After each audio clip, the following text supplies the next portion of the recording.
অ্যাডোলেসেন্সের মূল কথাই আমি তোমার সাথে আছি, এইটা ফিল করানো যে কিছু হলে তুমি আমাকে বলবে।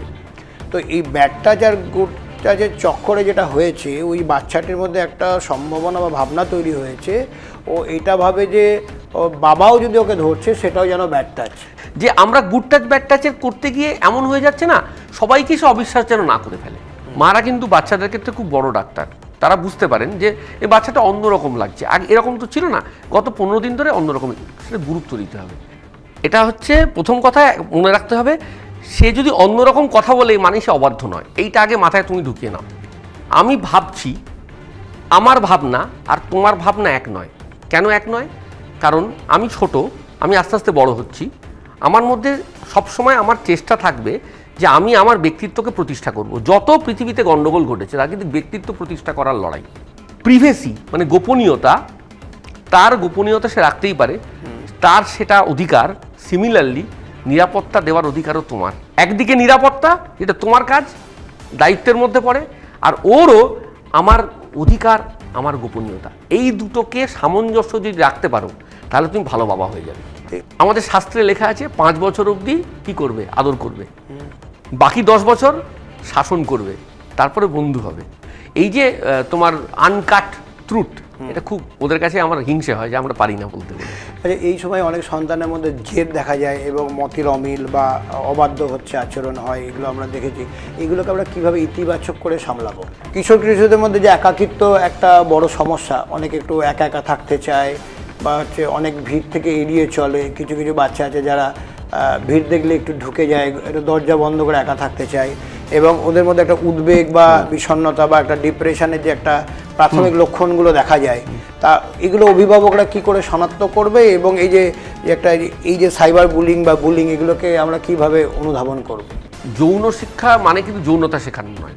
দেখো, নেশা ছেলেই করুক আর মেয়ে করুক দুটোই খারাপ। নেশা নেশা এবং ইনিশিয়াল ফেজে আমি এক্সপ্লোর করার জন্য নেশা করলাম, কিন্তু আমাকে বুঝতে হবে যে মানে এটা খেলে আমার ক্ষতি হবে। আবার এটাও সত্যি কথা, এখনকার দিনে কিন্তু বিড়ি সিগারেট খাওয়ার প্রবণতা ছেলেমেয়েদের মধ্যে কমেছে আমার মনে হয়, কমছে।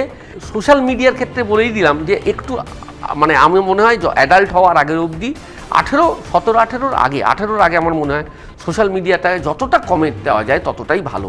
কি করে হয়, কেন হয়, মেকানিজম নয়, কেন হয়। জলটা পড়ছে, গ্র্যাভিটি, কিন্তু গ্র্যাভিটিটা কি করে এলো? এই জায়গা থেকে ছেলে যেন ওইখানে যায়, ছেলেমেয়েরা কৌতূহলী হবে, এক্সপ্লোর করতে শিখবে, প্রশ্ন করতে শিখবে, এবং সব প্রশ্ন যে করা যায় সেটা ওদেরকে বলতে হবে। এবং তুমি যত জিনিসটাকে ঢেকে রাখবে না, তার প্রতি আগ্রহ বাড়বে। নমস্কার, আমি সঞ্জয় রয়েছি আপনাদের সঙ্গে। আপনারা দেখছেন S2S মিডিয়া। আমরা প্রত্যেক মুহূর্তে S2S মিডিয়া পক্ষ থেকে আমরা যেমন যে আমাদের পডকাস্ট, সেখানে বিভিন্ন বিষয় আমরা আলোচনা করি। স্বাস্থ্য থেকে শুরু করে সংস্কৃতি, আমাদের ঘুরে বিভিন্ন সংস্কৃতি এবং দিক, খেলাধুলো, এমনকি রাজনীতি, সবই থাকে আলোচনার বিষয়। সেই সমস্ত বিষয়েরই ধারাবাহিকতা থাকে। যেমন পাশাপাশি এই মুহূর্তে আমরা আজকে যে একটা গুরুত্বপূর্ণ বিষয় নিয়ে আমরা আলোচনা করতে চলেছি, আলোচনার বিষয় হচ্ছে বয়ঃসন্ধি। কারণ আমরা অনেকেই গার্জিয়ান, আমাদের বাচ্চারা বড় হচ্ছে, পরিবারে তারা আমাদের সঙ্গে থাকে, অনেক ক্ষেত্রে তারা সামাজিকভাবে মিশছে, স্কুলে যাচ্ছে, সমস্ত ক্ষেত্রে তারা বড় হচ্ছে, এবং বেশ কিছু তাদের পরিবর্তন আমাদেরকে রোজ ভাবায়, এবং অনেক ক্ষেত্রে আমরা বুঝতে পারি না কেন এগুলো হচ্ছে না, কি তার কারণ, রেগে যাওয়া ইত্যাদি, তাদের আবেগ আচরণে বেশ কিছু প্রভাব তারা ফেলে, যেগুলো আমাদেরকে প্রত্যেক মুহূর্তে চিন্তার কারণ হয়ে দাঁড়ায়। এটা কতটা চিন্তার কারণ এবং এটা কতটা বিজ্ঞানসম্মত, এবং এটা কিভাবে এই সমস্ত আবেগ এবং আচরণগুলোকে আমাদের ঠিক করে দিতে পারি, বা এই বাচ্চাগুলোকে তাদের যাতে আগামী দিনে একটা সঠিক দিশা দিতে পারি, সেই বিষয়ে আজকে আমরা একটা আলোচনায় থাকবো। অর্থাৎ বিষয় হচ্ছে বয়ঃসন্ধি। আজকে আমাদের সঙ্গে এই আলোচনায় রয়েছেন বিশিষ্ট চিকিৎসক doctor on Mitra Barik. Sir, প্রথমে আপনাকে S2S মিডিয়া। নমস্কার সঞ্জয়, আমাকে আবার ডাকার জন্য ধন্যবাদ। আজকে আমাদের অতিথি বিশিষ্ট চিকিৎসক ডক্টর অন মিত্র বারিক। যদিও উনি ডাক্তারবাবু শব্দটা পছন্দ করে না, তবু বিশিষ্ট চিকিৎসক মানে ডাক্তার অনমিত্র বারিক, সবাই জানেন ওনাকে, বিশিষ্ট পরিচিত মানুষ, বীরভূমে সবাই চেনেন। আজ আমাদের স্টুডিওতে আবার তিনি অতিথি। স্যার, কেমন আছেন? অনেকদিন পরে আবার একসাথে। তুমি কেমন আছো? এক হচ্ছে পরিবর্তন রাজ্যে, সব মিলিয়ে সামাজিক ঠিকঠাক বলাই চলে। আজকে আমরা পরিবর্তন নিয়ে আলোচনা করবো। আজকে আমাদের আলোচনার বিষয়বস্তুটাও তাই, ইনসিডেন্টালি। হ্যাঁ, ওই আমরা সব মিলিয়ে মিশিয়ে যেমন আছি আর কি। হ্যাঁ, তোমাদের বিষয় নির্বাচনটা খুব ভালো। ঠিক ঠিক। স্যার, আমরা একদম সরাসরি বিষয়ের মধ্যে ঢুকে যাই, কারণ আমরা এই যে বয়ঃসন্ধিকাল, মানে একটা বয়ঃসন্ধিকাল কোন সময়টাকে আমরা বলতে পারি, এবং বয়ঃসন্ধিকালের যে প্রাথমিক যে শারীরিক এবং মানসিক যে লক্ষণগুলো বাচ্চাদের মধ্যে দেখা যায়, এই বিষয়টা যদি একটু আপনি বলেন, এবং হরমোনজনিত যে পরিবর্তন কিশোর কিশোরীদের মধ্যে যে আচারের এবং আচরণগত যে পার্থক্যগুলো হয়, বা কিভাবে তাদের মনের মধ্যে প্রভাব ফেলতে পারে, এই বিষয়টা একটু যদি আপনার কাছে জানতে। আসলে এই যে আমরা বললাম সন্ধি, তো বয়স সন্ধি মানে একটা সন্ধিস্থল, সন্ধিক্ষণ বলা যেতে পারে। তো যদি এভাবে ভাবি যে আমাদের ছোট শৈশব এবং বয়ঃপ্রাপ্ত হওয়া, এর মধ্যেখানের সময়টা হচ্ছে বয়ঃসন্ধি। এবারে এর একটা সময়কাল আছে। সময়কাল মানে মেয়েদের ক্ষেত্রে একটু আগে হয়, 9 থেকে 12 বছরের মধ্যে হয়, ছেলেদের আরেকটু পরে 11 থেকে 13 অবধি হয়। তো এইটা আবার ক্ষেত্র বিশেষে বদলায় এবং সামাজিকভাবেও বদলাতে পারে। ধরা যাক একজন সেই সময় ভাবতে হবে যে একটা তথাকথিত শিক্ষিত সমাজ, মানে যারা একটু শিক্ষিত ইন দ্য সেন্স মানে পড়াশোনা ডিগ্রি হোল্ডার, তাদের সাথে একেবারে গ্রামীণ মানুষ যারা প্রথাগত শিক্ষা পাননি, তাদের ক্ষেত্রে কিন্তু আবার বয়ঃসন্ধি মানে আলাদা। যেমন তারা মনে করে সাবালক হওয়া মানে যেই মুহূর্তে তার রোজগার করতে শিখলো, সাবালকত্ব প্রাপ্তি। তাহলে সে রোজগার করছে আর রোজগার করেনি এই সময়টুকু অবস্থা, শৈশব থেকে তার মধ্যেখানে হয়তো 14 বছর রোজগার করলো, তাহলে হয়তো 13-14 বছর মানে তার বয়ঃসন্ধিকাল চলে গেল। এরকম একটা ধারণাও কিন্তু আছে। কিন্তু সামগ্রিকভাবে যদি বলতে পারি, তাহলে ছেলে মেয়েদের ক্ষেত্রে দেখা গেছে যে 10 থেকে 13 বছরের মধ্যেই বয়ঃসন্ধিকালটা শুরু হয় টিল 20 বছর অবধি। আর মেয়েদের একটা খুব ইন্টারেস্টিং ব্যাপার, মেয়েরা 12 বছরে কিন্তু ছেলেদের থেকে একটু উচ্চতা বেশি হয়, মানে এরকম একটা দেখা গেছে। তো এবং তুমি যেটা বললে কি হয়, মানে এটাকে বলতে পারো একটা সফটওয়্যার আপডেটের মতো। আমার যেমন আপডেট সফটওয়্যার হয় প্রতিদিন, এই বয়ঃসন্ধিটা আপডেটের মতো এক একটা করে নির্দেশ যায় মাথা থেকে, হেড অফিস থেকে নির্দেশ যায়, এই হাড় তুমি বড় হও, উচ্চতা বেড়ে গেল। একজন বলল এবারে হাড় তো হলো, এবারে বাকি যে কাজটা সেটা হোক, কি পেট বললো আমার খিদে পাচ্ছে। এরকম ধরনের আপডেটটা, ব্যাপারটা বোঝাতে পারছি? মানে সহজ করতে গেলে এরকম যে প্রতিনিয়ত একটা পরিবর্তন হতে হতে আমরা বড় হয়ে গেলাম। তো বড় হলাম মানে শুধু তো আকার আকৃতিতে বড় হলাম না, পরিবর্তন। এবারে কিছু মুখ্য আর কিছু গৌণ। মুখ্য মানে এখানে বয়ঃসন্ধি মানে বলা হচ্ছে আমাদের লিঙ্গভিত্তিক কিছু চেঞ্জ হয়। যেমন আমরা যাকে বলি জননাঙ্গ, সেগুলো একটু বৃদ্ধি প্রায়। যেমন যেগুলো এক্সটার্নাল জেনিটালিয়া, সেগুলো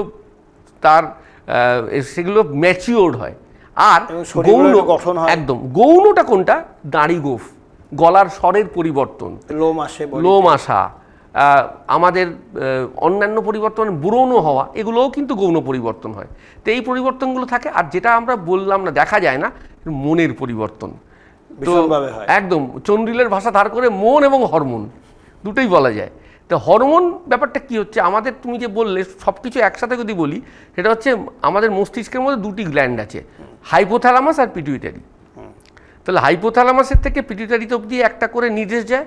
পিটুইটারি আবার কি করে, সেটা আবার মাথা থেকে পাঠিয়ে দেয় কিডনির ওপর একটা ছোট দুটো গ্রন্থি আছে, অ্যাড্রেনাল গ্ল্যান্ড, তাদের কাছে পাঠায়। অ্যাড্রেনাল আবার কি সেক্স অর্গানে পাঠায়। এবং এই যে অক্ষোভ বিশেষে আমাদের কিছু হরমোন বা রস নির্গত হয়, যার মাধ্যমে, যে ব্লাডের মাধ্যমে আসে, এবং সেই হরমোন আমাদেরকে নির্দেশ দেয় কী করতে হবে। এবারে তুমি যে বললে এই যে চেঞ্জ হয়, এর সঙ্গে সঙ্গে তোমার যে পরের যে ছোঁয়াটা, যে তাহলে কি হয়, এই গোটা জিনিসটাই হয় হচ্ছে আমাদের। এই সময় অনেক সময় দেখা যায় যে বাচ্চাদের মুড সুইং হয়ে যাচ্ছে, এই তো মুড সুইং, এবং মেজাজের পরিবর্তন হচ্ছে। এই যে পরিবর্তন বা মেজাজ, বা অনেক সময় দেখতাম যে বাচ্চাগুলো গলাটা অনেক ভারী হয়ে গেল, বা আমরা আগে বলতাম বাবু এটা করো না ওটা করো না, শুনতো, এখন যেন একটা বিরোধী বা একটা মনোভাব তৈরি হয়, প্রত্যেকটা একটা বিরোধাত্মক একটা অ্যাটিটিউড। এটা তুমি খুব ভালো জায়গায় এসছো। ব্যাপারটা হচ্ছে, এটা হচ্ছে প্রথম কথা মনে রাখতে হবে, সে যদি অন্যরকম কথা বলে মানে সে অবাধ্য নয়, এইটা আগে মাথায় তুমি ঢুকিয়ে নাও। কারণ এবং এটা সব গার্জেন, তুমি একজন অ্যাডোলেসেন্টের বাবা, তুমি এটা ভাবো আর কি। তো আমিও তাই পেরোচ্ছি তারা। এবারে এই যদি ভাবি, তাহলে অবাধ্যতা আর কথা না শোনার সঙ্গে আমি যদি বলি মানে আমার কথা শুনছে না মানেই সে খারাপ করছে, ব্যাপারটা এরকম নয়। তার কারণ হচ্ছে এটা যে মস্তিষ্কের যে হরমোনজনিত যে চেঞ্জের কথা বললাম সেগুলোর সাথে আমাদের দৈহিক পরিবর্তনের সামঞ্জস্য যখন থাকে না, মুড সুইং হয়। আরও খোলতাই করে বলতে গেলে আমি ভাবছি, আমার ভাবনা আর তোমার ভাবনা এক নয়। কেন এক নয়? কারণ আমি ছোট, আমি আস্তে আস্তে বড় হচ্ছি, আমার মধ্যে সবসময় আমার চেষ্টা থাকবে যে আমি আমার ব্যক্তিত্বকে প্রতিষ্ঠা করব। যত পৃথিবীতে গণ্ডগোল ঘটেছে তা কিন্তু ব্যক্তিত্ব প্রতিষ্ঠা করার লড়াই, ঠিক আছে? ব্যক্তিত্ব প্রতিষ্ঠা করা মানে একদিকে আমি বলছি আমি বাবা মায়ের চেয়ে আলাদা হব, গৃহকোণ থেকে বেরোবো, আবার একদিকে বলছি আমার যেন পরিবারে আমার কিছু কিছু কথা যেন লোকে শোনে, সবাই মনে করি। তো এই যে দ্বন্দ্বটা তৈরি হয়, মানে আমি একদিকে বলছি মানে গুরুত্ব পাওয়া এবং এখান থেকে দ্বন্দ্ব হয়। আর মুড সুইংয়ের কারণ যে বললাম হরমোন একদিকে, আর মস্তিষ্কের সঙ্গে যে মস্তিষ্কের অতটা বৃদ্ধিপ্রাপ্ত হয়নি, অতটা ম্যাচিওর হয়নি, তাই সে রেগে যায়। তখন সে পারছে না, তার মনে হচ্ছে আমি এটা করব, কিন্তু সে জানে সে এখনও পরিবারের প্রতি ডিপেন্ডেন্ট।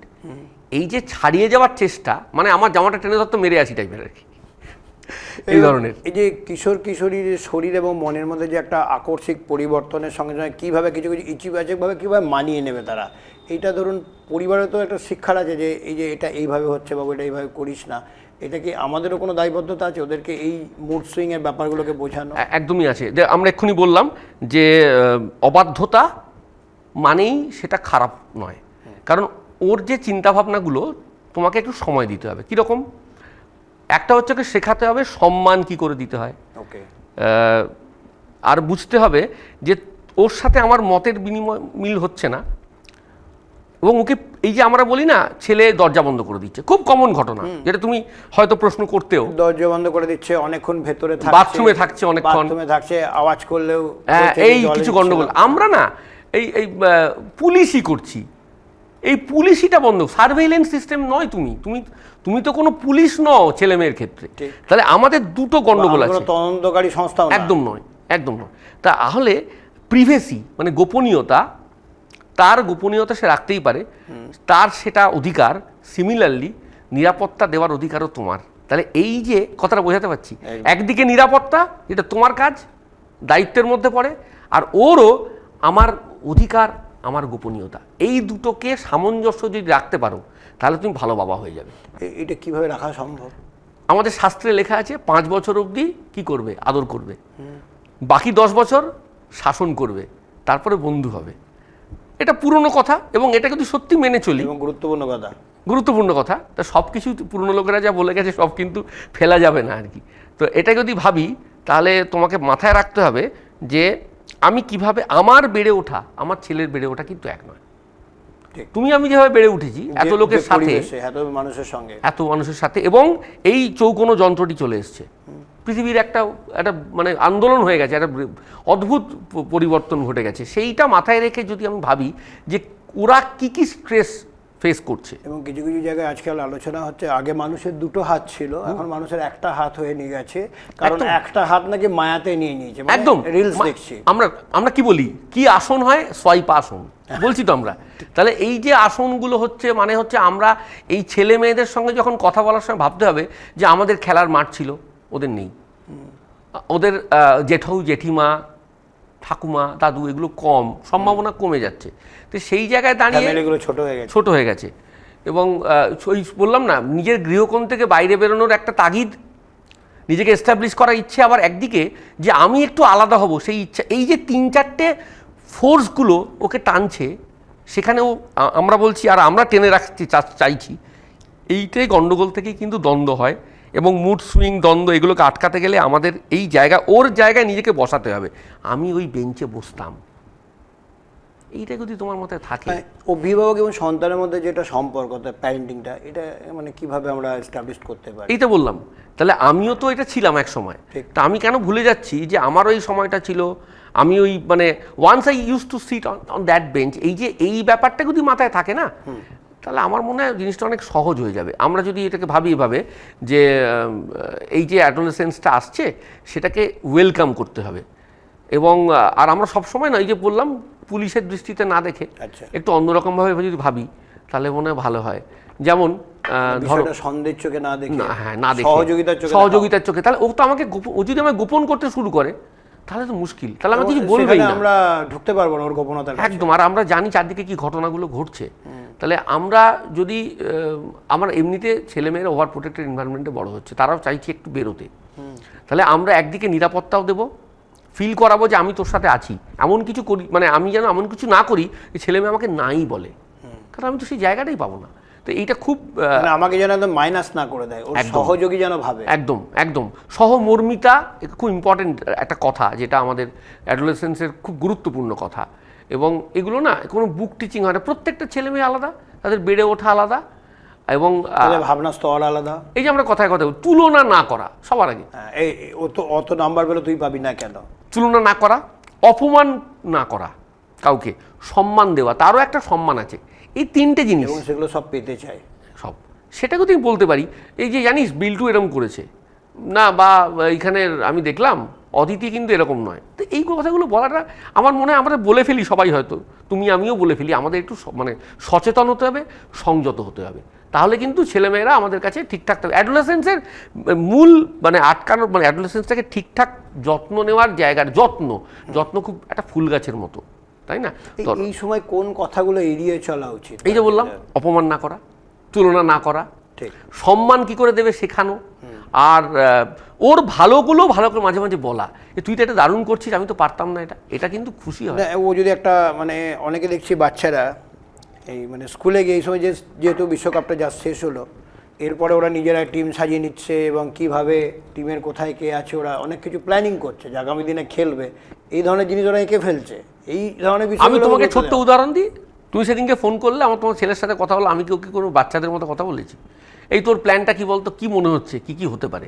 তো এইটা যদি ওর সাথে কথা বলি, এটা তুমি বলতে পারো স্যার আপনার পক্ষে বলা সোজা, আপনি দূরে আছেন, আমার পক্ষে বলা কঠিন না, বলতে হবে তোর কি মনে হচ্ছে, এটা কি এবারে হবে? ও যেমন খুব এক্সপার্টের মতো বললো, আমি দেখলাম যে আমরা এরকম ভাবিনি। আর একটা ছেলে মেয়েদের এখনকার জেনারেশনটা সুবিধা হচ্ছে, ওরা না আমাদের মতো এই আমরা কে কি ভাববে এটা কম ভাবে, ওরা এটা সত্যি সেটাই বলে, এটা খুব বড় গুণ আমার মনে হয়, এই গুণটাকে ওদেরকে এনকারেজ করতে হবে। কি ভাববে সেটা থেকে আমাদের বলাটা অনেক থমকে যায়, একদম। এরা স্টেট কার্ড বলে দেয়, কিছু না হলে একদম ব্যাখ্যাতে দিয়ে দেবে। আমরা ভাবতেই থাকি এ কি ভাবলো, ওরা তো ভাবে না, ওরা সত্যি সেটাই বলে। এবং এই যে তোমার আনকাট ট্রুথ, এটা খুব ওদের কাছে আমার হিংসে হয় যে আমরা পারি না বলতে বলে। এই সময় অনেক সন্তানের মধ্যে জেদ দেখা যায় এবং মতের অমিল বা অবাধ্য হচ্ছে আচরণ হয়, এগুলো আমরা দেখেছি। এগুলোকে আমরা কিভাবে ইতিবাচক করে সামলাবো? এই দেখো, সেই তো তোমার সেই 18 বছর বয়সের নেই ভয়ের মতো, যৌবনের ঝড় যাকে বলে। তো কি গল্পটা কি হচ্ছে, একই তো কথা, দ্বন্দ্ব 4-5টা জায়গাতে হচ্ছে। 4-5টা জায়গায় কোথায় কোথায় দ্বন্দ্ব হচ্ছে। একটা হচ্ছে আমি বাবা মায়ের মতো হব না, 1। 2 হচ্ছে আমি বন্ধুদের ওইগুলো ভাল লাগছে আমার। এবং দেখবে কিছু লোকেরা কিছু অ্যাডভেঞ্চারাস কাজকর্ম করে, যেমন সাঁতার কাটছে, খুব সমুদ্রে চলে গেল সাঁতার কাটতে, জোরে মোটরসাইকেল চালাচ্ছে, যাদের সুযোগ আছে মোটরসাইকেল চালানোর। তো এইগুলো যখন করে, কেন করে? ওরা দেখানোর চেষ্টা করে আমি কিন্তু বড় হচ্ছি। ভেতরে কিন্তু একটাই কথা, যে আমি বড় হচ্ছি দেখাতে গেলে আমায় কী কী করতে হবে, তার মধ্যে একটা হচ্ছে অ্যাডভেঞ্চারাস কাজ করলে আমি বড় হয়ে গেছি ভাবনাটা। এই জায়গা থেকে ধরতে হবে তোমাকে। তুমি যে কথাগুলো, আমি ঠিক জায়গায় এলাম, তুমি আমাকে যেটা জিজ্ঞেস করলে আর কি, তুমি এইদিকে যাচ্ছিলে হয়তো, যে জোরে গাড়ি চালাচ্ছে, গাছে উঠছে, বা হচ্ছে একটু গাড়িটা চালাতে একটু স্যাট করে ঘুরে, একদম লোকে দেখছে, লোকে দেখছে, মানে আমাকে মানে অ্যাটেনশন সিকিং বিহেভিয়ার খুব ডেভেলপ করে এই সময়টা। বা অনেক সময় এরম হয় যে কোনো একটা অনুষ্ঠান বাড়িতে গেল, অন্যদিন হয়তো বাড়িতে খাসির মাংস খাই, সেদিন হয়তো অ্যাটেনশন গ্রো করার জন্য বলে আমি মাংস খাবো না। একদম, খুব দারুণ কথা বলেছে। এটা কেন বলে? কারণ সবাই আমার দিকে তাকাচ্ছে, এই যে আমার ইম্পর্টেন্স গ্রো করছে। কারণ বাড়িতে আমার ইম্পর্টেন্স কম, বাড়িতে আমার ইম্পর্টেন্সই নেই, আমি ওখানে গিয়ে সবাই তাকালো আমার দিকে, এই ছেলেটা তো খুব অন্য রকমের, তাহলে আলোচনা হবে আমাকে নিয়ে আলোচনা হচ্ছে, মানে আমি যেন আলোচনার মধ্যে, আমি আলোচ্য বিষয়বস্তুর মধ্যে আছি। তো এইগুলোও কিন্তু একটা প্রচেষ্টা যে আমি একটা কেউ এটা এস্টাবলিশ করার চেষ্টা, আমরা সবাই এটা অল্প বিস্তর করেছি। এটা কোন বছর থেকে, বয়স থেকে মোটামুটি? এটা মোটামুটি হবে যে বললাম 14-15 থেকে হয়, এখন হয়তো একটু আগে হচ্ছে, মেয়েদের একটু আগে হয়, কিন্তু এই ধরনের আচরণগুলোকে মনে রাখতে হবে, এগুলো আস্তে আস্তে থেমে যাবে। আর যত বয়স বাড়বে না, তুমি দেখো ঝুঁকি নেওয়ার প্রবণতা কমে। দেখো বয়স্ক লোকেরা ঝুঁকি কম নেন, কারণটা কি? ওনারা তো ঝড়ঝাপটা দেখেছেন, তাই আমরা একটা কথা আছে ঠেকে শেখা, তাই ওদেরকে বলে মানে নিজেরা ঠেকে শিখুক, সেটা অনেক ভালো। এই সময় আমরা দেখছি যে এই যে সামাজিক চাপ, মানসিক স্বাস্থ্য বা যদি বলেন সমবয়সীদের মধ্যে যে চাপ এবং সামাজিক যোগাযোগ মাধ্যম সোশ্যাল মিডিয়া কিশোর এবং কিশোরীদের মধ্যে যে মানসিক স্বাস্থ্য এবং তার যে আত্মপরিচয় সেখানে বেশ প্রভাব ফেলছে। তো এই প্রভাবগুলো থেকে আমরা কি করে তাদেরকে মুক্ত করতে পারি? বা এমন হচ্ছে ধরুন অনেক বাচ্চারা কি করছে, বাড়িতে মোবাইল নিয়ে দেখছে, ঠিক আছে, মোবাইল দেখতে দেখতে হঠাৎ আমরা গার্জিয়ানরা যখন কাছাকাছি যাচ্ছে মোবাইলটা ওই পেজটাকে শিফট করে ফেলছে, আমরা অত দ্রুত করতে পারি না। তো এই বিষয়টা কি, বা ওরা এই গোপন সেভ করে ফেলছে মানে ওইখান থেকে তাড়াতাড়ি সরে যাচ্ছে। এই যে তুমিও তাহলে পুলিশ কি করে, এতক্ষণ যে বললাম তোমার মধ্যে কোনো পরিবর্তন হয়নি, তুমি তাহলে পুলিশ হয়ে যাচ্ছ, ঠিক তাই না? তাহলে এটা করতে দাও। ছেলে মেয়েরা কিন্তু আস্তে আস্তে নিজেরাই জানে কোনটা ঠিক কোনটা ভালো বুঝতে পারবে। এবারে ধরো এইখান থেকেই এই যে আমরা বলছি না করে ফেলছে কাছে, আমার তো এগুলো ছিল না।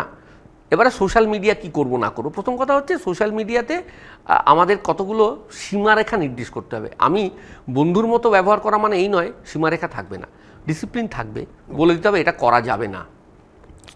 তাতে বলার জন্য তাকে মারধর করতে হবে না, তাকে বোঝাতে হবে, বুঝিয়ে বলতে হবে এবং দরকারে আমাকে শাসন করতে হবে। কারণ আমি বলেছি 15-16 বছর অবধি শাসনই তুমি করবে।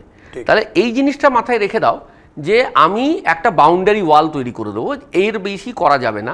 আমি 8:30 থেকে 9:30 অবধি আমার কিন্তু মোবাইল ফোনের সময় বা ফোনের সময়, বা 10 মিনিট তুমি এই সময়টা দেখো। আর দ্বিতীয় কথা যে ফোন দিতে হবে এই ব্যাপারটাতে আমার যে খুব মত আগে তা নয়, বরং ফোনটা বাড়ির লোকের ফোন হবে, আমি সেখানে দেখব। এবারে তুমি বলতেই পারো যে পড়তে যাচ্ছে, মোবাইল ফোনের প্রয়োজন আছে ইত্যাদি, সেটাকে আমার মনে হয় যদি আটকানো যায় ভালো হয়। এবার একজন কেউ দিতে গেলেন, তিনি দিয়ে এলেন যেখানে সুযোগ আছে, তারপরে আবার তিনি আনতে গেলেন, যেখানে সুযোগ নেই সেখানে ওই এমন ফোন দিতে হবে যেগুলো জাস্ট কল করা যাবে। হ্যাঁ, কারণ স্মার্টফোন থেকে আনস্মার্টফোন দেওয়াই মানে আমার মনে ক্যাবলা ফোন, নচিকেতার ভাষায় ক্যাবলা ফোন দেওয়া যেতে পারে। তো সেগুলো দিতে হবে এবং আমরা বলবো যে ভাই 1 ঘন্টা তুমি করবে, এগুলো আমাদের সামনে করবে। এই ব্যাপারে কিন্তু আমার মনে হয় সামনে করাটা বলাটা উচিত, করো। তুমি বড় হও তো একদিকে তুমি নিরাপত্তাও দিচ্ছ, আবার একদিকে বলছো তুমি করো, আমি খেয়ালও রাখবো। খেয়াল রাখতে হবে কিন্তু, কারণ ওরা এত বড় হয়ে যায়নি। হ্যাঁ, তো সোশ্যাল মিডিয়ার ক্ষেত্রে আমার মনে হয় এই ধরনের ইনস্টাগ্রাম বা এগুলোতে না করাই ভালো। ঠিক, ছেলে মেয়েদের বোঝাতে হবে এটা দরকার নেই, এখন খুব প্রয়োজন নেই, তোমার বয়স অনুযায়ী এখন দরকার। তুমি এখন অসামাজিক থাকো, এখন সামাজিক হতে হবে। তুমি এখন অ্যান্টি সোশ্যাল হও, পরে সোশ্যাল হবে, ঠিক আছে, সময় অনুযায়ী তুমি একদম, এটা বলতে হবে।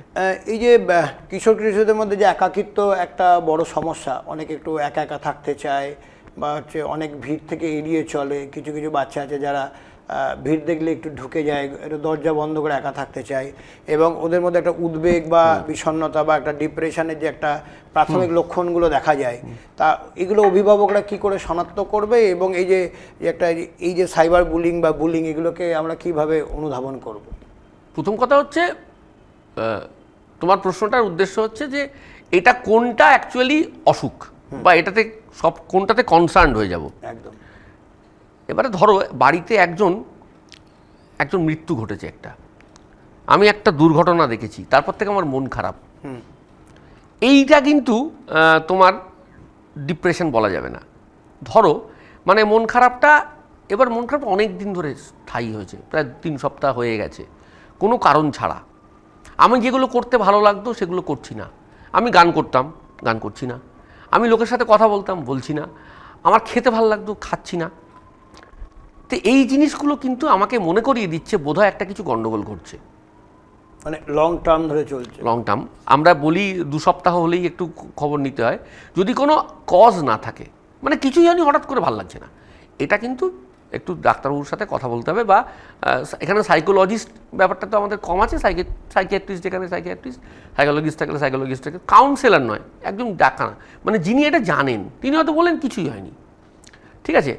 আর এই যে ডিপ্রেশনের কথা, ডিপ্রেশন তো সবারই আমাদের একসময় হয়েছে, কিন্তু সেটা নিয়ে এখন ছেলে মেয়েদের যে একাকিত্বর কথা তুমি বললে, কারণ লোকজন কমে যাচ্ছে, তুমি যেটা বললে কথা কম বলাটা কিন্তু ইন্ট্রোভার্টনেস, এটা বলে এটাকে অসুখ বলা যায় না। কেউ কথা বেশি বলে, কেউ কথা কম বলে, এবং কথা বেশি আর কমের অ্যাকচুয়ালি কোনো মাপকাঠি নেই তো।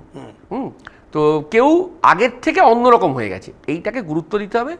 এবং তার সঙ্গে সঙ্গে সাইবার বুলিংয়ের ক্ষেত্রে মনে রাখতে হবে ডেফিনেটলি যিনি ভুগছেন তাকে বোঝাতে হবে তোমার পাশে আমরা আছি, এবং যেখানেই হোক না কেন সে কাজ ছেড়ে না দিয়ে আরো একদম, যাতে না হয় সেখানে স্কুল হোক বা কোনো ইনস্টিটিউশন হোক বা কোনো পাড়া হোক, ডিরেক্টলি গিয়ে তাকে বলতে হবে এটা অন্যায় হচ্ছে, আর করতে দেওয়া যাবে না। কারণ এইটা করতে করতে মানুষরা এত খারাপের দিকে চলে যায়, যারা হয় তারা বলতেই চায় না।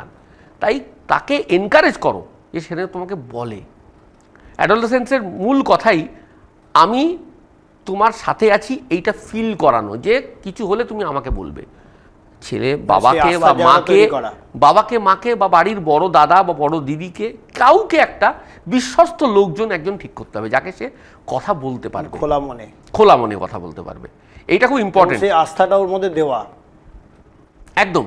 তুমি আজকে আগেই বলছিলে গুড টাচ ব্যাড টাচের কথা, যখন বলছিলে না একই কথা, যে আমরা গুড টাচ ব্যাড টাচের করতে গিয়ে এমন হয়ে যাচ্ছে না সবাইকে সে অবিশ্বাস যেন না করে ফেলে। হ্যাঁ, এখানে আপনার কাছে একটা প্রশ্ন ছিল, একজন গার্জিয়ানের সঙ্গে আমার কথা, তুমি বলছিলে সেটাই বললাম প্রশ্ন। সেই গার্জিয়ান আমাকে যেটা জানাচ্ছে যে তার মানে ফিমেল বেবি ক্লাস 3-4 পড়ে, তো তাকে শেখানো হয়েছে গুড টাচ ব্যাড টাচ, বাবা মা শিক্ষা দিয়েছে, খুব ভালো কথা। কারণ স্কুলে আমাদের তো এখনও সেই জায়গাটা তৈরি হয়নি, কিছু কিছু স্কুলে 1-2 ক্লাস হয়তো হয়।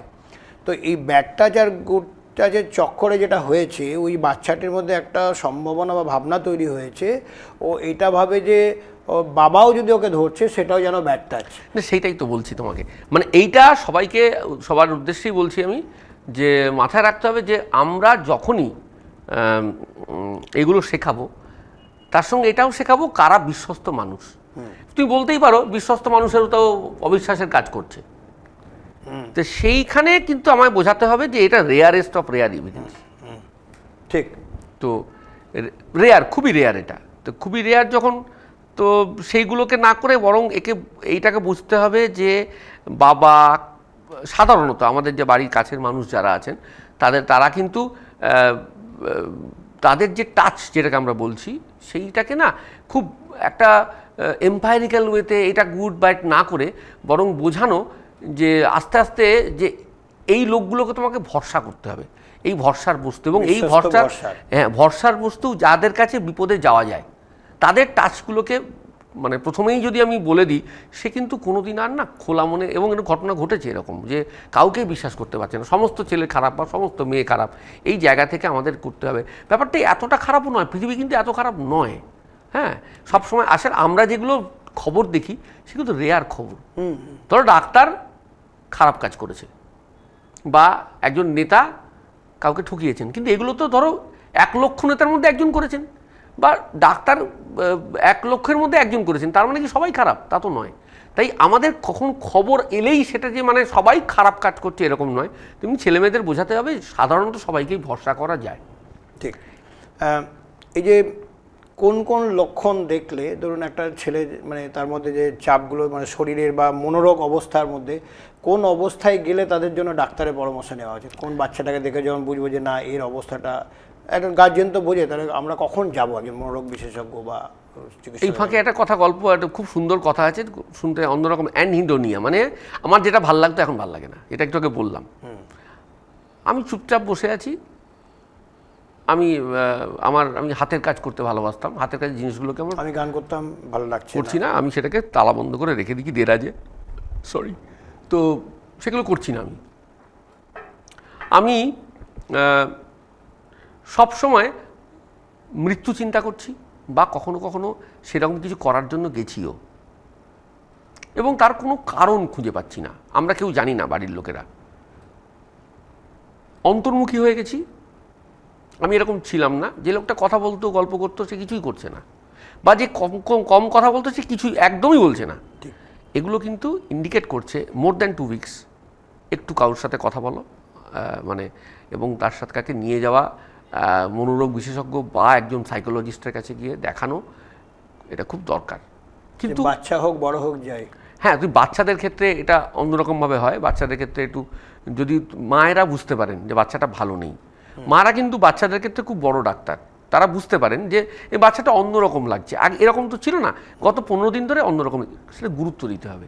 মা যদি কিছু এসে বলেন, বকাঝকা না করে গুরুত্ব দিয়ে বিষয়টা ভাবতে হবে। হ্যাঁ, খুব কমন ঘটনা বলছি, একজন বাচ্চা খালি কিচ্ছু করে না, শুধু নাকটাকে এরকম করছে, ঠিক আছে, মা কিন্তু বুঝতে পেরেছে কিছু গন্ডগোল ঘটছে। পরে জানা গেল যে এই বাচ্চাটি অ্যাকচুয়ালি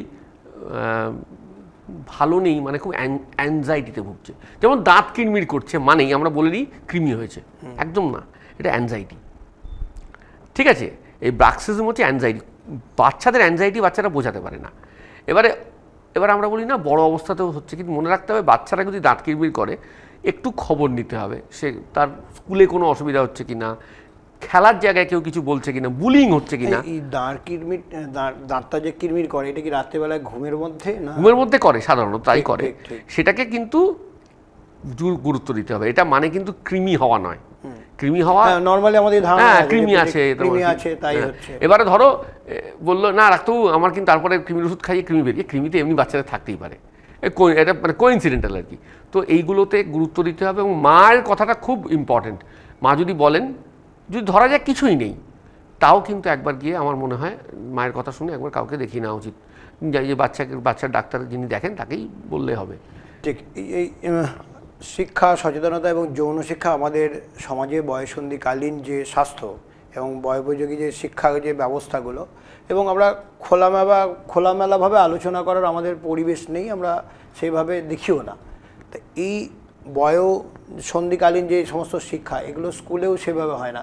তো একটা বাচ্চা বা কোন পরিবেশে এগুলো আলোচনা হতে পারে? বাড়িতেও তো আমাদের কালচারটা নেই নিয়ে আমরা কি এরকম কীভাবে আলোচনা করবো বাচ্চাদের মধ্যে? না, প্রথম কথা হচ্ছে যৌন শিক্ষা মানে কিন্তু যৌনতা শেখানো নয়। যৌন শিক্ষা মানে হচ্ছে আমি একটা বাচ্চাকে ধীরে ধীরে তার বয়স উপযোগী করে করে মানে বিজ্ঞান ভিত্তিকভাবে শরীরকে চেনাবো,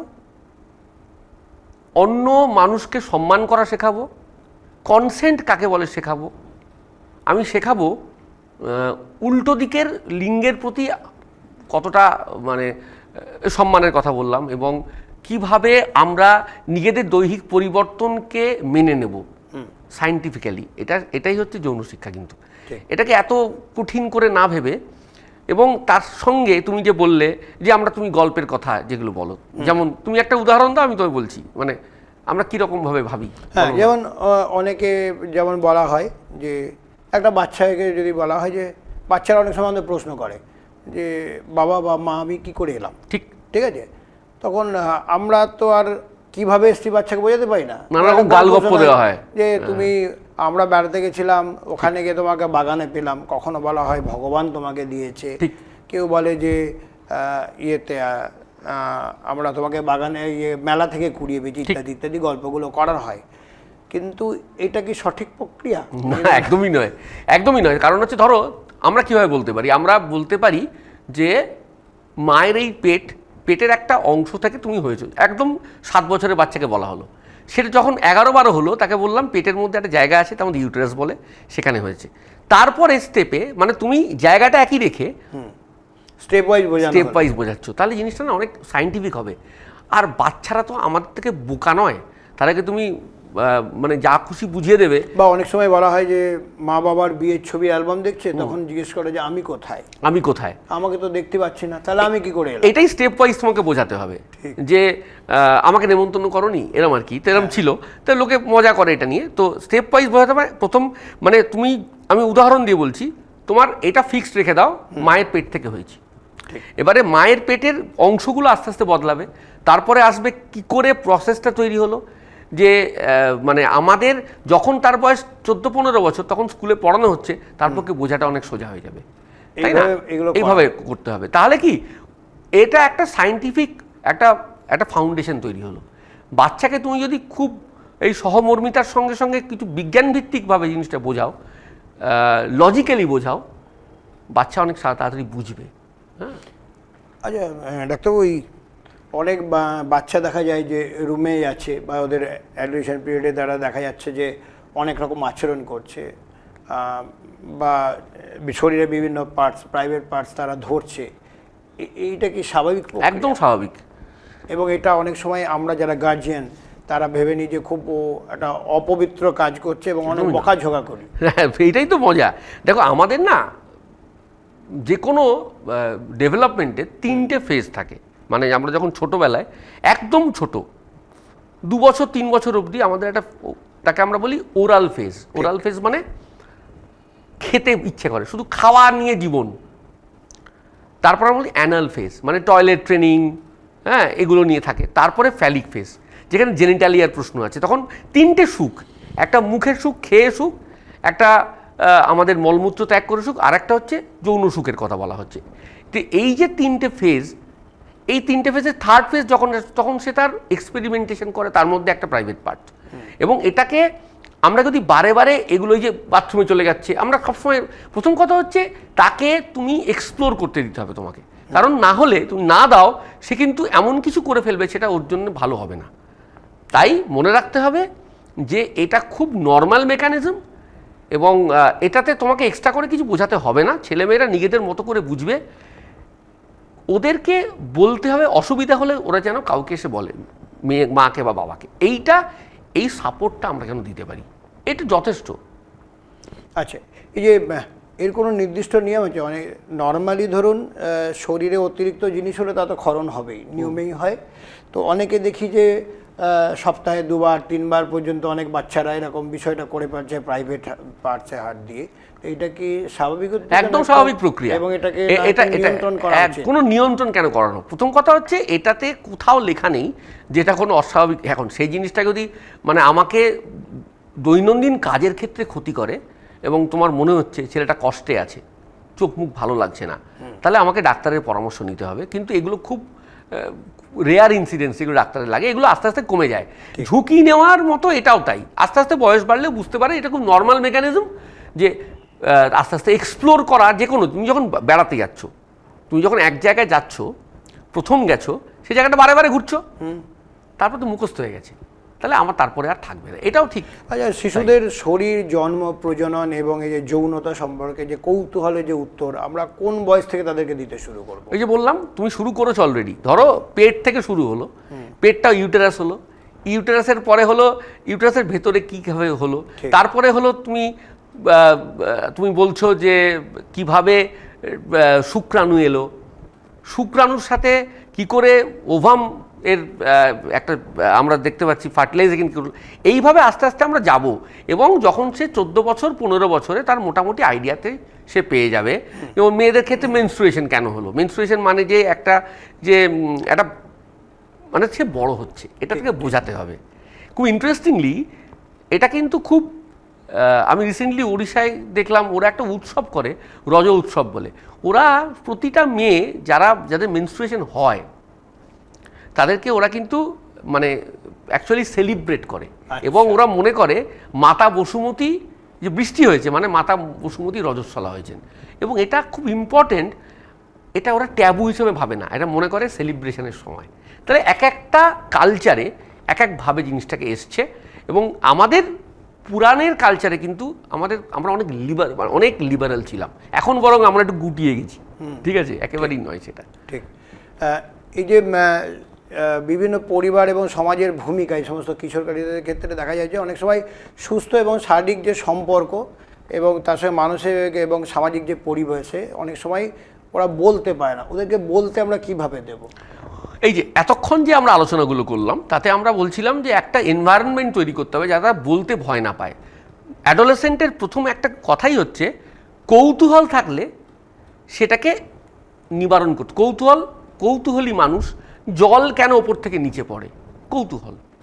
আমি কি চাইবো ছেলেরা জিজ্ঞাসা করুক, যে ক্লাসের মাস্টারমশাইরা থামিয়ে না দিয়ে ওকে জিজ্ঞেস করতে দাও এবং প্রশ্নের উত্তরের যথাযথ উত্তরে দেওয়া। একদম, মানে আমাদের শ্রদ্ধেয়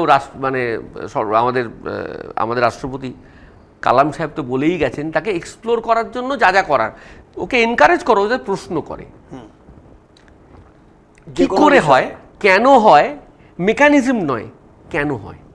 জলটা পড়ছে গ্র্যাভিটি, কিন্তু গ্র্যাভিটিটা কি করে এলো, এই জায়গা থেকে ছেলে যেন ওইখানে যায়। ছেলেমেয়েরা কৌতূহলী হবে, এক্সপ্লোর করতে শিখবে, প্রশ্ন করতে শিখবে, এবং সব প্রশ্ন যে করা যায় সেটা ওদেরকে বলতে হবে।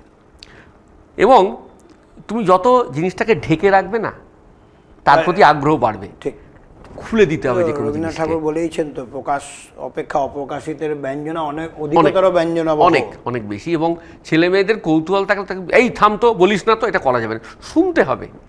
তুমি তখন বলছিলে না, বুঝিস তুমি তো বলছিলে না যে কি করলে বাচ্চারা হবে না, কোন কথা বলা যাবে না। প্রথম কথা শুনতে হবে। আমরা কি শোনার কান আছে? আগেই আমরা বলে ফেলছি। সেইটা খুব কঠিন কাজ, কিন্তু করতে হবে, আস্তে আস্তে প্র্যাকটিস করতে হবে যাতে আমরা করতে পারি। মানে আমার বাবা তো আমাকে মারতো, এই র্যাগিংয়ের মতো হয়ে যাচ্ছে, তো আমিও তাহলে করবো, ব্যাপারটা এরকম নয়, এইরকম যেন না হয়। হ্যাঁ, এটা র্যাগিং নয়। হ্যাঁ, এই আর কি, মানে চলতেই থাকবে। এর সঙ্গে আরেকটা বিষয় এসে যায়, এই বয়সন্ধিকালে আমরা দেখেছি যে অনেক ছেলেমেয়েরা হুট করে একটু নেশার প্রতি তারা আগ্রহের দিকে চলে যায় এবং তাদের কৌতূহল তৈরি হয়। অনেকে দেখেছি 6-7 থেকে একটু সিগারেট বিড়ি একটু খেতে শুরু করলো, বা হয়তো স্কুলে যাচ্ছে কোথাও একটু গাছের ধারে একটু সিগারেট বিড়ি খেতে চলো। এটা কেন হয়? মানে নেশাটা কেন ঢুকে যায় এর মধ্যে? দেখো, নেশার এন্ট্রি বা কেন? খুব ইন্টারেস্টিং প্রশ্ন। সেটা হচ্ছে, আমি ভাবিনি তুমি এগুলো প্রশ্ন করবে। তাই নেশার ব্যাপারটা হলো কেন? নেশার সঙ্গে না, আমি যদি ফিরে যাই, দেখো আমরা ছেলেমেয়েরা যখন বড় হয় দুটো জায়গায় খুব মানে লড়াই থাকে। লড়াইটা কোথায়? একটা হচ্ছে জীবনসঙ্গী নির্বাচনের ক্ষেত্রে। সবাই বড় হচ্ছে যখন, ভবিষ্যৎ চিন্তার মধ্যে দুটো কথা থাকে, একটা হচ্ছে লাইফ পার্টনার, দ্বিতীয় হচ্ছে অন্য চিন্তা। এই দুটো চিন্তা থাকে ছেলে মেয়ে। এখন তো ছেলে মেয়ের উভয়, আগে তো ছেলেদের থাকতো প্রায়োরিটি চিন্তা থাকে যে আমি কাকে বেছে নেব সাধারণত, আর আমি কিভাবে রোজগার করব। তো এইটা মানে তো একটা জীবন সংগ্রাম চলে। যেমন ধরো আমি চাষ করছি, চাষ করতে গেলে কি লাগে? বৃষ্টি হবে নাকি অনাবৃষ্টি হবে। আমার গাছে ক্ষতি করতে পারে গাছের কোনো পোকা, আবার কোনো পোকা আমার ভালো করে। তাহলে একদিকে ভালো একদিকে খারাপ, এই যে সংগ্রাম চলতে থাকে, এর মধ্যে টানাপোড়েন চলে। টানাপোড়েন থেকে আমরা কি চাই? একটু ছোট মুক্তির আনন্দ চায় ছেলেমেয়েরা। এই মুক্তির আনন্দ থেকে কিভাবে পায়? তখন তারা এই নেশায় আকর্ষিত হয়। এবারে তুমি বলতেই পারো, তাহলে সবাই কি মুক্তির আনন্দ এত ভেবে করে? না, দু একজন মানুষ হয়তো মুক্তির আনন্দ থেকে, নেশাটা যখন শুরু হয়েছিল, তাহলে বাকিটা কীভাবে সমাজ নির্ণয় করে দেয়।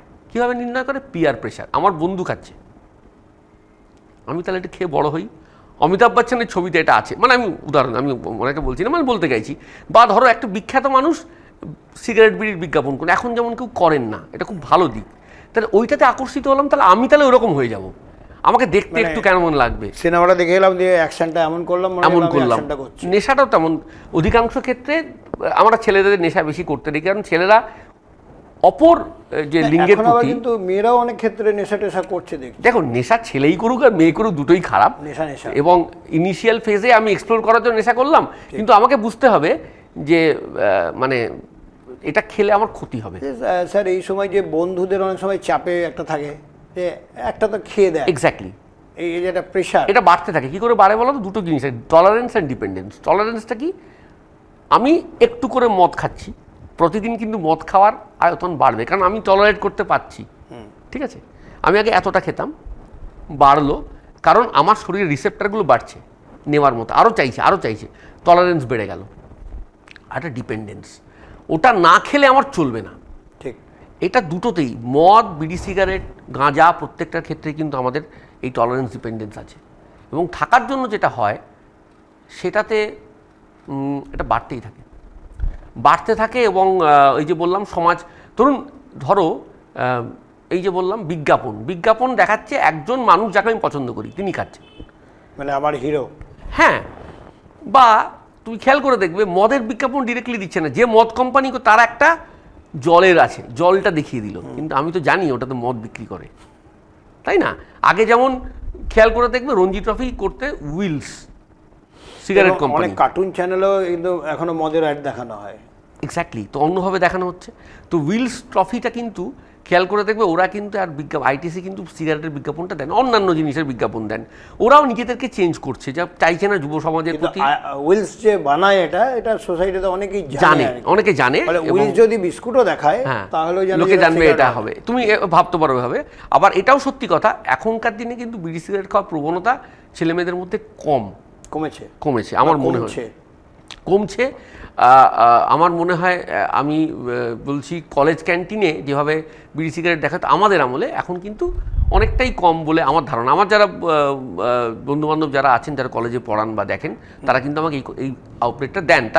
সুতরাং আমার মনে হয় যে এত চিন্তা করার কিছু নেই। ছেলেমেয়েরা কিন্তু মানে খারাপ যেটা হচ্ছে অন্যান্য নেশা অনেক চলে এসেছে। স্যার এই সমস্ত ক্ষেত্রে পারিবারিক অশান্তি বা বাবা মায়ের সাথে যে দূরত্বের কারণে কি কিশোর অনেক সময়, কিশোর এবং কিশোরীরা অনেক সময় কি নেশার দিকে ঝুঁকে পড়ে? এই যে বললাম সামাজিক মুক্তির আনন্দ, বললাম যে একটু বললাম এটা মুক্তির আনন্দ। আচ্ছা, মানে আমি জীবন সংগ্রামে আছি, কিছুক্ষণ ক্ষণিকের জন্য আমি এটা খাওয়ার পরে ভুলে যাচ্ছি। এই যে আমি যখন এই ধরনের এলএসডি বা এই ধরনের নেশা করা হয় বা যে কোনো নেশা করা হয়, কি করে আমার ইনহিবিশন কমিয়ে দেয়। আমার তখন একটা তুরীয় আনন্দে চলে যাই, এই তুরীয় আনন্দটা নিতে চাই, ঠিক নেওয়ার জন্য নেশা। সোশ্যাল মিডিয়া বা ওটিটি প্ল্যাটফর্মে আজকাল বিভিন্ন যে কন্টেন্টগুলো দেখানো হচ্ছে, সেখানে যেটা আপনি বলছিলেন কিছুক্ষণ আগে, যেখানে জেনারেশনকে নেশার ব্যাপারে উৎসাহিত করা হচ্ছে, তো এগুলো কতটা ক্ষতিকারক? না, ক্ষতি তো অবশ্যই, তবে উৎসাহিত করা হচ্ছে। তো আমার ক্ষেত্রে কিছু ক্ষেত্রে মনে হয়েছে, আবার সব ক্ষেত্রে হয়তো নয়। যেমন ধরা যাক একজন দেখালো, মানে এরকম দেখো আমাদের না যে কোনো ক্ষেত্রে নিয়ন্ত্রণ কিভাবে করবে, এটা কিন্তু মাথার নিয়ন্ত্রণ বেশি করতে গেলে যেটা হয় আলটিমেটলি কিন্তু তোমার বাক স্বাধীনতাও নষ্ট হয়, মাথায় রাখতে হবে। তো এবারে সেটা একটা ব্যালেন্সে নিয়ে যেতে হবে যে আমি কতটুকু শুনবো কতটুকু শুনবো না। মত প্রকাশের স্বাধীনতা নিশ্চয়ই থাকবে, আর ছেলে মেয়েদের শেখাতে হবে কোনটা ভালো কোনটা, যেমন সীমারেখা। তাই সোশ্যাল মিডিয়ার ক্ষেত্রে বলেই দিলাম যে একটু মানে আমি মনে হয় অ্যাডাল্ট হওয়ার আগের অবধি 18-17-18 আগে 18-র আগে আমার মনে হয় সোশ্যাল মিডিয়াটা যতটা কমে দেওয়া যায় ততটাই ভালো। এবং ধরুন এই যে লোকে ইউটিউব দেখে বলছে এই ছেলেটি পরীক্ষায় পাশ করেনি কিন্তু এই বানায়, ও ওদের হিরো হয়ে গেল। হিরো হওয়ার তো অনেক উপকরণ আছে। যে ধরো মানুষটা যাকে আমরা চিনিও না, ইউটিউবারও নয়, এখন তো ইনফ্লুয়েন্সার ইউটিউবাররা তো হিরো আমাদের হয়ে গেছেন, হয়তো সত্যি তারা ভালো, কিন্তু আমার মনে হয় এমন অনেকে আছেন যাদেরকে আমরা চিনি না, জানি না। ঠিক, তো সেইগুলোকেও আমাদের বাড়িতে মাঝে মাঝে গল্প বলতে হবে যে এরকম আছেন যারা, আমাদের সুযোগ আছে সেখানে গল্পগুলো বলে শোনাতে হবে যে এরকম মানুষও আছেন যারা এই আলোতে নেই অথচ অনেক ভালো ভালো কাজ করছেন। একজন অভিভাবক কিভাবে বুঝবে যে তার সন্তান কোনো ধরনের নেশায় জড়িয়ে পড়েছেন, এবং কিভাবে আমরা এটা আইডেন্টিফাই করতে পারি? কোনো আইডেন্টিফাইয়ের কোনো কি রয়েছে অপশান? হ্যাঁ আছে। নেশায় দরিদ্র বিড়ি সিগারেট নেশার ক্ষেত্রে তো মুখে গন্ধ থেকে বোঝা যাবে কীভাবে খাচ্ছে বা মদ খাওয়া ইত্যাদি। আর একটা হচ্ছে তুমি দেখবে কোনো একটা সময় ছেলে মেয়েকে আটকানো যাচ্ছে না, বেরিয়ে যাচ্ছে, যাবেই। ঠিক, তো তখন কিন্তু আমাদের তখন পুলিশি করতে হবে। এই যে বললাম নিরাপত্তা এক জায়গায়, প্রিভেসি, ভাই প্রিভেসি তুমি তোমাকে দিয়েছিলাম, অপব্যবহার করেছো তুমি, তখন কিন্তু তোমাকে ধরতে হবে। এবারে কিন্তু লাগামটা ছেড়ে দিয়ে লাগামটা টেনে ধরতে হবে। এবারে এইটাও ভাবতে হবে আমি কখন ছাড়বো আর কখন ধরবো, খুব গুরুত্বপূর্ণ এটা। আচ্ছা স্যার, অনেক সময় ধরুন কোনো গার্জিয়ান আমরা যে বা প্যারেন্ট রয়েছে যে মা চাকরি করে, বাবা বেরিয়ে যাচ্ছে, ছেলে স্কুল থেকে এলো, কোনো রকম একটা সময় খাওয়া দাওয়া করে সে একাই ঘরে থাকছে, এই অবস্থাটা কিভাবে পাল্টানো যায়? এগুলো তো হবে, এটা সাধারণ ব্যাপার। তো আমাকে যদি আমি চাই যে বাড়ির দুজনেই চাকরি করুক, দুটো কারণে চাকরি করুক। এটা হচ্ছে মেয়েরা যখন চাকরি করে মেয়েদের ইম্পর্টেন্স ছেলে এবং মেয়ের কাছে মায়ের ইম্পর্টেন্স অনেক বেড়ে যায় আমার মনে হয়। ওকে, এবং চাকরি বাড়ির কাজটা যে ইম্পর্টেন্ট কাজ নিশ্চয়ই, কিন্তু যে কাজে না টাকা নেই সে কাজে সম্মানও কম। এবং সেক্স এডুকেশনের একটা বড় ইম্পর্টেন্স কিন্তু সম্মান, একটু আগে বলেছি সম্মান, সম্মতি, যেমন কনসেন্টের কথা বলছিলাম। তো সম্মানের ক্ষেত্রে যদি এটা আমি বোঝাতে পারি মেয়েদেরকে সম্মান দিতে হবে, এটা যদি বুঝি না তাহলে তখন এত অপরাধ যেগুলো ঘটছে অনেক কমে যাবে। এক, শেখাতে হবে বাবা মা দুজনেই বেরো, তুমি এই সময় এসে তোমার কাজ কি, দুটো কাজ করো। একটা ছেলেকে শেখানো যে বাড়ির কাজগুলো ছেলে বা মেয়েকে এগুলো করতে হবে আস্তে আস্তে, কী কী করবে। তার মধ্যে একটা হচ্ছে মানি ম্যানেজমেন্ট শেখানো। অ্যাডোলেসেন্স একটা বড় শিক্ষা, টাকা কী করে হ্যান্ডেল করবে, কারণ এরপরে হ্যান্ডেল করতে হবে। তুমি বলতেই পারো ইউপিআই আছে, ইউপিআইও হতে পারে, ইউপিআইটা আমরা প্রথমে এনকারেজ করবো না, মোবাইল এসে গেছে। 18 বছর অবধি তুমি মানি হ্যান্ডলিং করা শেখো, বাড়ির এই কাজগুলো করতে হবে। এসে দেখো গ্যাসের নবটা কি কমানো আছে কি না, আমি কি নিভিয়ে রেখেছি, এক একটা রেসপন্সিবিলিটি, জলগুলো ভরা আছে কিনা দেখো, খুব ছোট ছোট কাজ, কিন্তু ও ফিল করবে এই যে বললাম বাড়ির একজন আমি রেসপন্সিবল। যখন তুমি ওকে বলবে এই বলতো এইটা আজকে কি, কালকে রান্নাটা কি করা যায়, তাহলে আমি তো একটা কেউ কেটা, এই ব্যাপারটা যদি ওর মধ্যে ফিল করানো যায় he will become more responsible, দায়িত্বশীল হয়ে যাবে। আমার মনে হয় এই ছোটোখাটো কাজে তুমি এবং তাকে এনকারেজ করো, মানে ছোট বাহ ছোট তুই ভালো বললি তো, আরো গুরুত্বপূর্ণ করে তোলা। যদি ভুলও করে দারুণ করেছিস, আমিও পারতাম না, এটা বলতে আমার ক্ষতি কোথায়? আমি যদি একটু ছোট হয়ে ওকে বলি, এবার বাবা মায়েদের ইগোটা তো বড় হয়ে যায় যে আমরা ছেলে মেয়েকে করি না, এই জায়গাটাতে ইগোটাকে একটু সাইডে রেখে বলতে হবে বাবা দারুণ। এবং ও একা আছে মানে ও খারাপ কাজ করছে এরকম ভেবে আবার পুলিশ হয়ে যাচ্ছে না, একদমই না। তার মানে তোমার মনে হয় যে আমি বলছি যে বাবা মারাই ভাবতে হতো খাবার খারাপ, খারাপ কাজ বলে কিছু অ্যাকচুয়ালি হয় না, যতক্ষণ না তুমি কাউকে ক্ষতি করছো না, কারুর টাকা চুরি করছো না, কারুর মানে অন্য কিছু মানে ক্ষতিকর করছো না, তো খারাপ কাজ আবার কি? তো ওকে গঠনমূলক কাজ করতে হবে, করতে দিতে হবে। ছেলেমেয়েদের খেলাধুলোতে এনকারেজ করতে হবে, আমরা একদম করছি না। আমরা ছেলেমেয়েদেরকে একটা ক্যারাটে পাঠাচ্ছি, নিশ্চয়ই করবে এগুলো। খেলাধুলোতে ইন্টারেস্ট করা মানে, খেলাধুলো মানে কি? একসাথে খেয়াল করে দেখো, সকার কথাটা কোথা থেকে এসছে? অ্যাসোসিয়েশন। তাহলে ফুটবল কেন ইম্পর্টেন্ট? কারণ অনেকে মিলে খেলে, দলবদ্ধ। তাহলে ছেলে মেয়েকে শেখানো যে একটা কাজ সবাই মিলে করতে হবে। সবাই মিলে যখনই, অ্যাকচুয়ালি আমরা তো যুথবদ্ধ জীব, আমরা হঠাৎ করে আলাদা, এটা আইল্যান্ডের মতো হয়ে গেছি। গন্ডগোল এখান থেকেই শুরু হয়েছে, আমরা নিজেদেরকে আলাদা ভাবতে শুরু করলাম। তো ছেলে মেয়েদেরকে শেখাতে হবে কী করে টিম নেমে এনকারেজ করাও। আমরা কি খেলাচ্ছি, ধরো আমি ব্যাডমিন্টন খেলাচ্ছি, আমি খেলাচ্ছি টেবিল টেনিস, নিশ্চয়ই আরেকজনের সাথে খেলো, কী করে ম্যানেজ করা যায়। এইগুলো আমার মনে হয় ছোটো বাড়িতে এই ছোটোখাটো কাজ। তুমি জল ভরার কথা বললে, খুব ইম্পর্টেন্ট কথা। ওকে বলো ভাই এইগুলো করিস তো, পাম্পটাকে একটু চালিয়ে রাখো, জলটা ভরে রাখো, আর সময় বন্ধ করিস। এই করতে করতে না আমার মনে হয় ছেলে মেয়ে বুঝতে পারবে বাড়ির আমি একজন, এই যে বলছিলাম যে আমি একজন হয়ে উঠতে চাই, এবং কাজটাকে সম্পন্ন করতে দেওয়ার সুযোগ দেওয়া হোক। একদম ভুল করুক, গন্ডগোল করুক, ভেঙে ফেলুক, কিন্তু করুক। চা দিয়ে আয় তো বাবা, বা একটু লাল চা কর, একটু কর। আমি বলবো, যদিও গ্যাস চালানো একটু পর থেকেই করা উচিত বলে মনে হয় আমার, তবুও মনে হয় না একটা কিছু দায়িত্ব দিলে না, এই যে গন্ডগোলটা তো আমি শুরুই করেছিলাম ভেবেছি ওর মনে হচ্ছে আমি বাড়ির একজন হব, অথচ ওকে কেউ পাত্তা দিচ্ছে না। আবার তার ইচ্ছে হচ্ছে বাবা মায়ের মতো হব না, ঠিক বাবা মায়ের মতো হব কেন? যেমন ধরো এই যে বলছিলাম না, আমরা চিন্তা করি দুটো, অন্য চিন্তা আর ভবিষ্যৎ সঙ্গী নির্বাচনের চিন্তা। একটি মেয়ে কী ভাবে, আমার ছেলে মেয়ে আমার ভাইয়ের মতো হবে, আমার বর আমার বাবার মতো হবে, এরম ভাবে তো। তো এটা যখন এখন এটা সাধারণভাবে ভাবা হয়, বাড়িতে ভাবানো হয়। ঠিক এই জিনিসটাকে যদি আমি একটু সহজ করে দিতে পারি, যে কেন তুমি আমার মতো হতে হবে, আমার চেয়ে ভালো হতে পারে তো। একজন মানুষের কাছ থেকে আমি কী চেতে পারি? প্রথম কথা হচ্ছে সাপোর্টিভ হতে হবে, এবং শেখাতে হবে যে আমি যেন তার কাছে আমার অসুবিধার কথা বলতে পারি। এটাই হচ্ছে ভবিষ্যৎ সঙ্গী এমন হওয়া উচিত।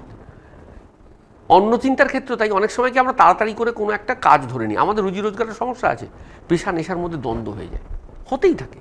পরে হয়তো তখন এটা করলেও ভালো হতো, সুযোগটা আমাদের থাকে না, বয়সটা বেড়ে যায়। হ্যাঁ, তো এইগুলো থাকবে। এবং এই অ্যাডোলেসেন্সের লড়াইটা কিন্তু মূলত এই জায়গাগুলো নিয়েই, মানে আমরা যেগুলো আলোচনা, ধরো নেশার কথা বললাম, আমরা বললাম অ্যাডভেঞ্চার স্পোর্টসের কথা বললাম, আমরা বললাম ঝুঁকিপূর্ণ ব্যবহার, আমরা বললাম যে কিভাবে কথা বলতে হবে ছেলে মেয়ের সাথে, এগুলো দিয়েই কিন্তু অ্যাডোলেসেন্সের নির্মাণ হবে। এবং সবচেয়ে বড় কথা এই যে বললাম, সফটওয়্যার আপডেট করা, আপডেটেশন হবে। তো আমাদের অনেকটা বিষয় আলোচনা হলো, মানে মূল বিষয়গুলো আলোচনা হয়ে গেছে। এরপরেও অনেক সময় গার্জেনরা আপনাদের কাছে তো দৌড়াচ্ছে, তো আপনারা গার্জেনদেরকে কীভাবে নির্দেশ দিচ্ছেন যে এটাকে এইভাবে করুন, এটা এইভাবে করলে সহজ কোনো পন্থা আছে? সহজ পন্থা একটাই, সেটা হচ্ছে প্রথম কথা হচ্ছে মনে রাখতে হবে অ্যাডোলেসেন্স হচ্ছে সেলিব্রেশনের সময়, সেলিব্রেট করো অ্যাডোলেসেন্সকে। অ্যাডোলেসেন্স এসছে মানে ভয় না দেখে তাকে বলা যে এই জিনিসটা সবার ঘটেছে, তোমারও ঘটবে, নর্মাল ব্যাপার, এটাকে ওয়েলকাম করো, আমরা আছি তোমার পাশে, আমরাও এটা ফেস করেছি, আমরা তোমার কাছে আমাদের বাবা মা যেটা পারেনি সেটা আনতে চাইছি, আমরা তোমাদের কাছে খুব শক্ত একটা ভিড় হতে চাই, এবং আমরা চাই যদি কিছু অসুবিধা হয় তোমরা কেন আমাদেরকে বলতে পারো, সহমর্মিতা একটু এই যে বললাম সায়েন্টিফিক এক্সপ্লেনেশন। আর তুমি এই লোকগুলো তুমি কতগুলো বিশ্বস্ত লোক তৈরি করে যাকে তুমি বলতে পারো, বলতে পারাটা খুব ইম্পর্টেন্ট। বলতে না পারার জন্য এত গন্ডগোল হয়, সব মানুষের ক্ষেত্রেই একই, একদম এক। এবং তোমরা কেন আমাদের কাছে এসে বলতে পারো, আমরা সেইটা হতে চাই। এবং পৃথিবী উল্টে যাক, তুমি আমাকে বলো, তা তোমার কোনো ক্ষতি হবে না, এটাই জরুরি। আমি হয়তো তোমাকে বকতে পারি, কিন্তু মনে রাখবে সেটা আমাদের মধ্যেই থাকবে। এবং কোনো কিছুই মানে আমরা সবাই না, আমরা কেউ, আমি বলি না, নোবডি ইজ পারফেক্ট, নিখুঁত হয় না, নিখুঁত বলে কিছু হয় না। তুমি ব্লাড টেস্ট করতে যখন বলো, আমি বলি মাঝে মাঝে এত ব্লাড টেস্ট কেন করেছো, কারণ আমরা তো নিখুঁত নই, কিছু না কিছু গন্ডগোল বেরোবে। তো নিখুঁত যেহেতু নই আমরা, তাই আমরা, অনেকে তো এটাও বলে আমি এই কারণেই টেস্টটা করালাম, কিছু তো বেরোবে, কিছু তো বেরোবে, রাইট রাইট। তো এবং কিছু বেরোচ্ছে না কেন সেই চিন্তাতে তার ঘুম হচ্ছে না। তো সিমিলারলি আমরা কিন্তু ছেলে মেয়েদের ক্ষেত্রে এটাই বলবো যে এটা এটা থাকবে, এবং তোমরা আমাদের বলো যাতে আমরা তোমাদের, এবং আমরা সবসময় তোমাদের পাশে থাকবো।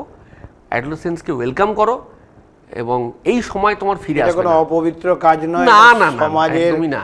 সব থেকে অপরাধী তোমরা, এরকম ভাবার কোনো কারণ সঞ্জয়, নেই। এই ছেলে মেয়েগুলো আমাদের দেখবে, ঠিক ঠিক আছে, এদেরকে তেলে জলে রাখতে হবে, এদেরকে বলতে হয় ভাই তোরা আমাদের সব, এটাকে, এবং ওদেরকে মানে ওরা এখানে কখনো এলিয়েন ফিল না করে, নিজেরা আমরা আলাদা এটা ফিল না করে, ওদেরকে একটা একটা করে দায়িত্ব দাও, ওদেরকে কাছে মতামত নাও, দেখবে আমি তো মতামত নিয়ে অনেক সময় ভালো হয়েছে আমার, তোমরা সবাই নাও, আমি সবাইকে উদ্দেশ্য করে বলবো সবাই আপনার মতামত নিন ছেলে মেয়েদের। আচ্ছা, অনেক স্কুলের প্রিন্সিপাল বা ফাদাররা বলেন যে আপনার বাচ্চাকে আপনারা যেভাবে দেখছেন বাড়িতে, এরা স্কুলে এলে সম্পূর্ণ আলাদা।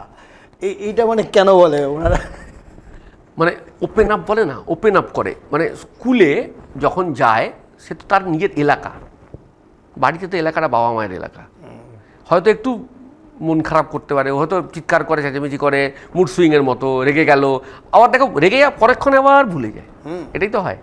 তো কারণ এই যে মন আর হরমোনের লড়াই চলছে, তো কি করবে তখন, সে বুঝতে পারছে না কোনটা ঠিক কোনটা ভুল, বুঝতে পারে না, কখনো রেগে যায়, খাবার দেওয়া হচ্ছে, খাবো না বলে খাবো না উঠে বলো, আবার চলে এলো।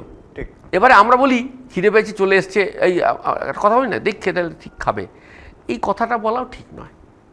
আমরা বলবো বাবা কী হয়েছে রে, একটু দু একবার, আমার মনে হয় প্রথম একটুখানি পাশে, কারণ ও কষ্ট হচ্ছে, ও তো বোঝাতে পারছে না, ওর কী হচ্ছে বোঝাতে পারছে না, কারণ বোঝানোর মতো ও তো নিজে বুঝছে না, অ্যাকচুয়ালি লড়াইটা ভেতরে চলছে, ভালো লাগছে না, রেগে চলে গেল, ও চাইছে একটু বাবা মা একটু পাশে মাথায় হাত বলালে কী ক্ষতি আমাদের, একটু হাত বোলাই না, সমস্যা কোথায়। আর একটা কথা সঞ্জয় মাথায় রাখো, ওরা কিন্তু আমার চেয়ে বেশি কষ্টে আছে। এই যে আমরা বলি দেখ তোরা এই পেয়েছিস আমরা তো পাইনি, এই কথাগুলো বলারও দরকার নেই, তোমার কে দিতে বলেছে ভাই, তোমার ছিল না, ওরা আছে দিয়েছে, আমাদের সময় সুযোগ হয়নি, সুযোগ হয়নি, আমাদের সুযোগ হয়নি, সেটা তো ওর দোষ নয়। আর বারে বারে এই কথাগুলো মনে করাবে না, তো অপমান করা হয় মানুষকে। এই যে বললাম সম্মান দিতে হবে ছেলে মেয়েদেরকে, অপমান করা যাবে না, তুলনা টানা যাবে না, এটা করতে করতে আস্তে আস্তে সম্পর্ক তৈরি হবে। তাহলে বাবা মা আমাকে তুলনা করে না কেন, পল্টুর সাথে আমার আলাদা, আমি আলাদা কেন, এত ভালো র্যাঙ্ক করেছি করতে পারিস নি, এই কথাগুলো বলার কি, ও অলিম্পিয়াড করে তুই তো করিস না, আরে ছেলে মেয়ে উল্টে বলে দাবা খেলা খুব ভালো, আরে ভাই আমি তো 1.5 মিটার লাফাই, ও পারে, ছেলে উল্টে বলতে পারে, কিন্তু আমি তো এত জোরে ফুটবলে শট মারি পারে। তো এইগুলোকে বা উল্টো হয়, এখন আমার দেখ ও খেলাধুলো, বাবা মায়ের তো চাহিদার শেষ নেই, ভালো পড়াশোনা করলে কেন খেলে না বলতে পারে, বলতেই পারে। তো আমাদের চাহিদা কমাতে হবে, নাহলে হবে না। আর আমরা যেন আবার বললাম যন্ত্রণা যা চাইবো চলে আসবে আর কি, মানে আলাদা দিনের চিরাগ নয় আর কি, একদমই নয় তো, সেটা বলতে হবে। আর বাবা মারা অ্যাকচুয়ালি জানো তো পাশের বাড়ির ছেলের জন্য খুব ভালো, নিজের ছেলেদের জন্য ভালো নয়। এই দেখেছিস কত ভালো ছেলে রে, ছেলে মেয়েকে, আমার ছেলে মেয়েরা যদি ভালো হয় সেটা বলতে তো খারাপ লাগে, এইটা একটু এত কৃপণ হওয়া যাবে না, বলতে হবে ভাই তুই তো ভালো দারুণ করেছিস, বললে আপনার কিছু আসবে না, আপনার ওপরওয়ালা থেকে নম্বর কমে যাবে না, এটা মাথায় রাখতে হবে।